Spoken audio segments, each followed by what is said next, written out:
semuanya, saya dari kelompok 4 ingin menjelaskan apa sih itu skala prioritas. Pengertian. Prioritas adalah sesuatu yang penting atau utama sehingga hal ini menjadi sesuatu yang perlu didahulukan jika dibandingkan yang lain. Dalam kehidupan sehari-hari, kita seringkali lupakan prioritas kita, sehingga kita melakukan hal lain yang tidak begitu penting. Agar itu tidak terjadi, maka kita butuh menyusun skala prioritas dengan baik.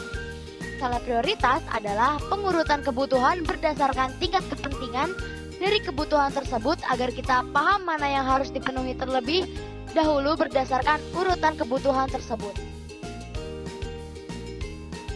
Cara menentukan skala prioritas. 1. Cari tahu apakah pekerjaan penting atau mendesak. Pertama-tama, kamu harus belajar membedakan mana pekerjaan yang penting dan mana yang mendesak. Hal ini dibutuhkan agar kamu bisa menyusun skala prioritas. Tanyakan 3 hal ini pada diri sendiri untuk mengetahui apakah tugas penting atau mendesak. Kedua, tentukan prioritas dengan Eisenhower Matrix. Salah satu cara yang paling sering dilakukan untuk menentukan skala prioritas yaitu dengan metode Eisenhower Matrix. Metode ini mengharuskanmu untuk mengelompokkan pekerjaan agar bisa menentukan prioritas. Cara menentukan skala prioritas. Dalam Eisenhower Matrix, kamu bisa membagi pekerjaan ke dalam 4 kelompok dengan tingkat urgensi berbeda, yaitu box 1, mendesak dan penting. Artinya tugas yang harus diselesaikan saat ini juga. Box 2, penting, tapi kurang mendesak, sifatnya jangka panjang sehingga bisa dijadwalkan untuk dikerjakan belakangan. Box 3, mendesak, tapi nggak begitu penting, artinya pekerjaan di box ini nggak begitu penting sehingga nggak harus diselesaikan. Bisa didelegasikan ke orang lain atau dijadwalkan untuk diselesaikan belakangan. Box 4, nggak penting dan nggak mendesak, sehingga sebaiknya dihindari.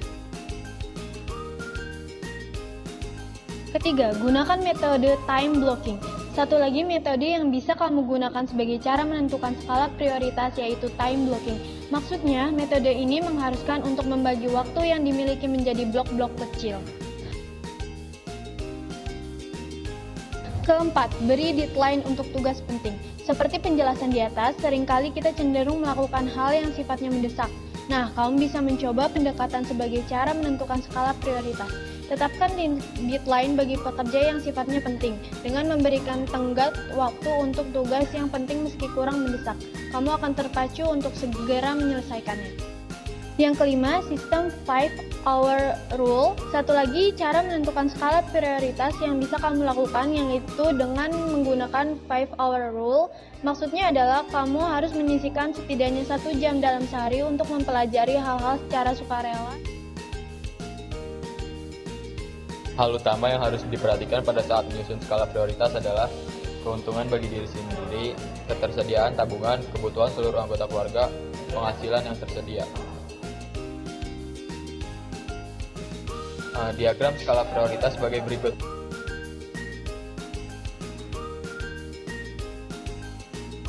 Literasi keuangan. Literasi keuangan dianggap sebagai kemampuan memilih secara bijaksana terhadap pengelolaan dan pengeluaran.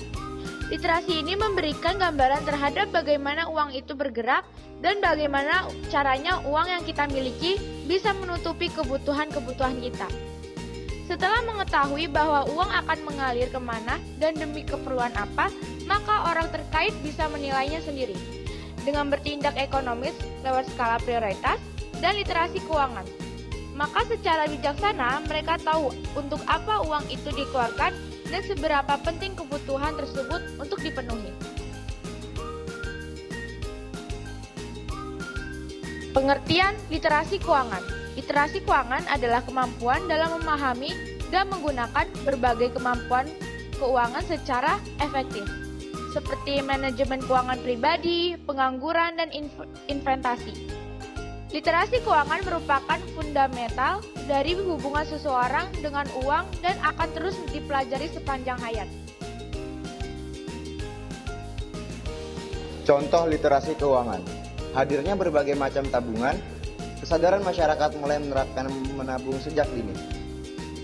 Partisipasi masyarakat pada sektor keuangan, menjalankan investasi bisa dimulai modal kecil, mampu mengatur uang dengan baik. Produk keuangan digital sudah menjadi gaya hidup. Masyarakat Muslim selektif memilih lembaga keuangan syariah.